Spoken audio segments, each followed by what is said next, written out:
Hello, hello. This is Rod, appraiser broker. Hey, I've been an appraiser for 33 years and a real estate agent and broker for over 30 years, I guess over 31 years. And I'm located in Pleasant Grove, Utah. And I've been appraising around the state over the years. The last number of years, I just focused on, well, a number of things, but helping people as a real estate agent and broker, and also been closer to home to help some older parents. But I'm looking at the statistics here in Pleasant Grove, Utah. First of all, in Utah, to see what's happened over the years. If we look at the number of listings, you'll notice that the number of listings has been going down finally, and because a lot of people recognize there's a lot of changes that have been happening in the market. If we look at the number of listings that were entered into the MLS over the years in 2019, 2020, 2021, 2022, 2023, you'll notice that the number of listings has been decreasing over a period of time here. And but there's a lot fewer people buying right now. Why? Because interest rates have gone up tremendously just over the last year. And if we look at the active number of listings here in 2023, you can see last year they were going up. This year they are going down, the number of listings, active listings per day. If we take a look in the different counties and compare, for example, the number of listings in Beaver County, Utah, right? Back in April last year, there were 9 listings, and right now, whoa, there's 23.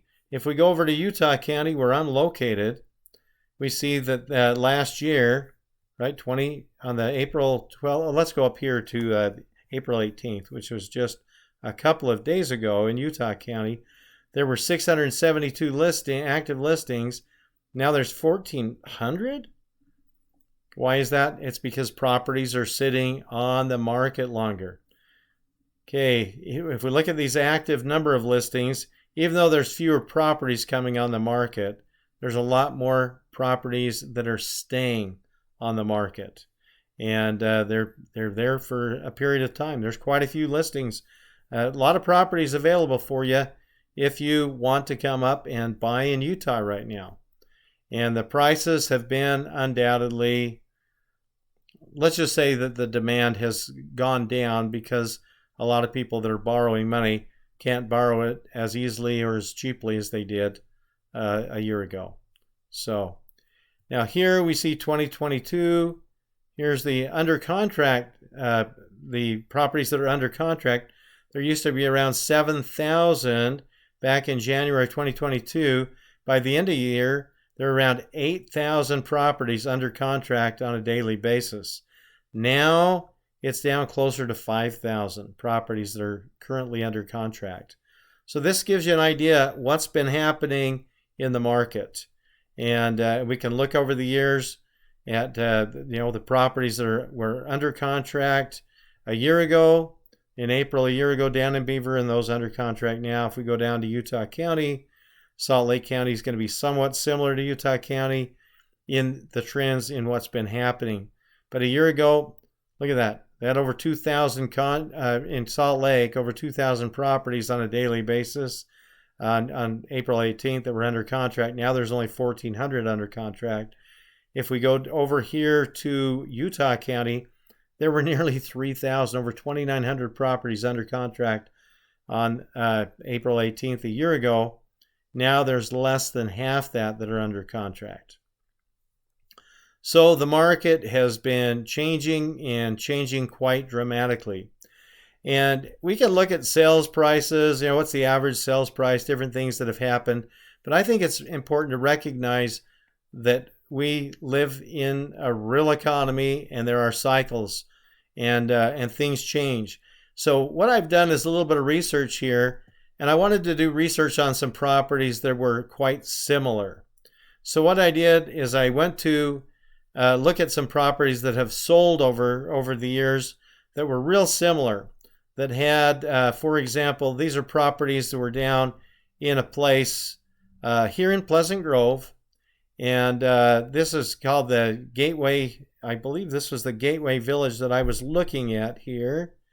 And I was looking here at first at main level condos, and then I ended up changing over and looking at properties that sold that have resold, so that we could pull these up and I could show you some of these. So what I'm going to do is jump over to this tab here. Here we go. And look at these condos that were similar. All these are similar in size. They're all on one level. They've all got 3 bedrooms, and they've all got 2 bathrooms. And I've got these from when they were selling clear back in, let's look at this, back in 2012, 2011. So these were sorted by their sold date. They were supposed to be. And but most of all, oh no, I think I may have sorted them by price. But what happened over a period of time, let's see if I can resort these just by the sold date. And maybe that doesn't work that way. But what I want you to see is what's happened to those over time. There we go. It sorted them by the sold date. So back in 2010, you'll notice one of these sold for $91,000. Most of them were selling in the 1 teens. Here's one back in 2012. The price had been going down for a few years. Remember, we had a notable recession in 2008. I was trying to tell people we'd hit the peak of the market back in May of 2000, in my opinion, in the late spring of 2007.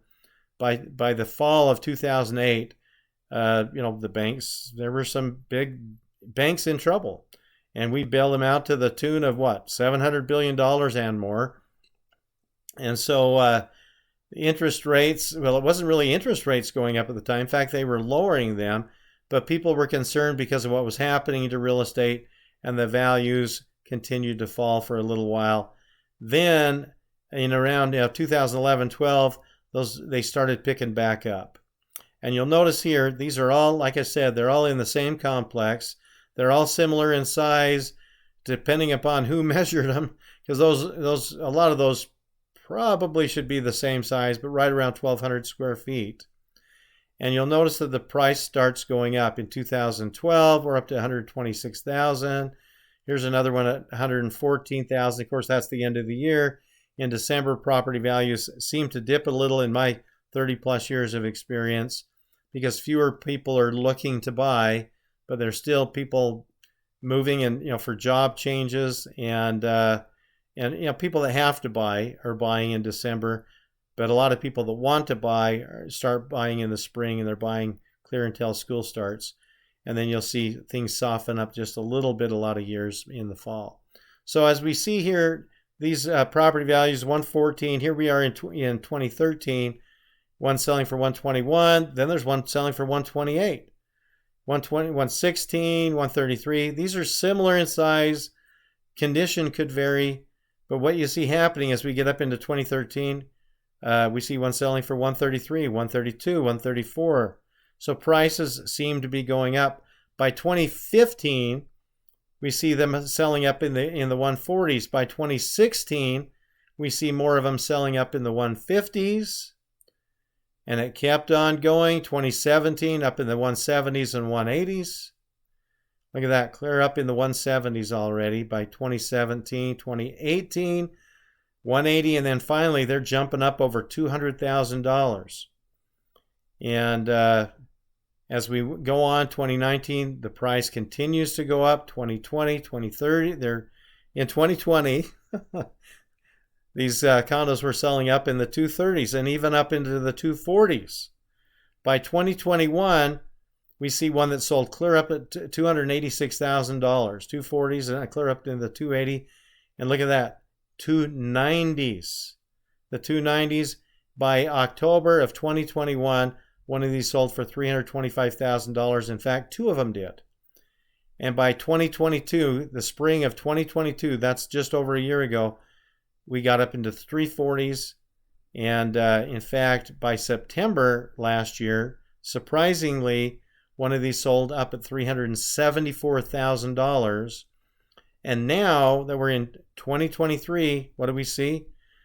Prices may be receding. Here's one that sold for $325,000, All of these had 3 bedrooms, around 1,200 square feet.